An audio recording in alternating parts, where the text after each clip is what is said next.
Friends, good morning. कल आपने देवर्थ वह पाठ पढ़ा था। देवर्थ गंगा से उत्पन्न 8वां पुत्र था। तो आज हम इसके प्रश्न उत्तर करेंगे। शांतनु का मन किसने मोह लिया था? बच्चों, आपने पढ़ा था गंगा एक सुंदर युवती का रूप धारण की नदी के तट पर खड़ी थी।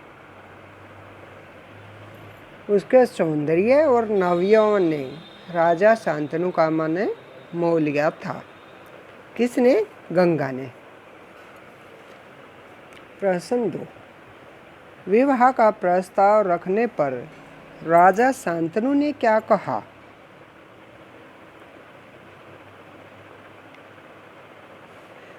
जब राजा शांतनु ने गंगा से विवाह का प्रस्ताव रखा तो गंगा ने क्या कहा था? गंगा ने कहा था, राजन, आपकी पत्नी होना मुझे स्वीकार है, पर इससे पहले आपको मेरी शर्त माननी होगी। क्या आप मानेंगे? गंगा ने अपने कितने पुत्रों को नदी की धारा में बहा दिया? गंगा ने अपने 7 पुत्रों को नदी की धारा में बहा दिया था। और जब वह 8वें पुत्र को लेकर चली तो तब शांतनु ने उनसे प्रश्न किया था कि आप क्यों बहा रही हो अपने पुत्रों को। प्रश्न 4, गंगा जब अपने 8वें पुत्र को लेकर नदी की तरफ जाने लगी तब शांतनु ने क्या कहा? तब शांतनु ने कहा, माँ होकर अपने नादान बच्चों को अकारण ही क्यों मार दिया करती हो? यह घृणित व्यवहार तुम्हें शोभा नहीं देता। प्रश्न 5, राजा की बात सुनकर गंगा ने क्या कहा? गंगा ने कहा, मैं आपके इस पुत्र को नदी में नहीं फेंकूंगी। इस अंतिम बालक को मैं कुछ दिन पालूंगी और फिर पुरस्कार के रूप में आपको सौंप दूंगी।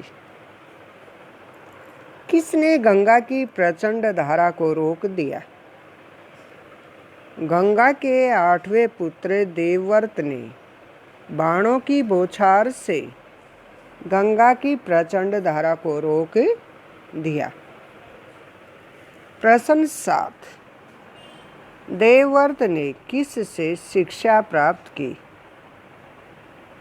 देवव्रत ने महर्षि वशिष्ठ से शिक्षा प्राप्त की। प्रश्न 8, देवव्रत का मुकाबला कौन कर सकता था?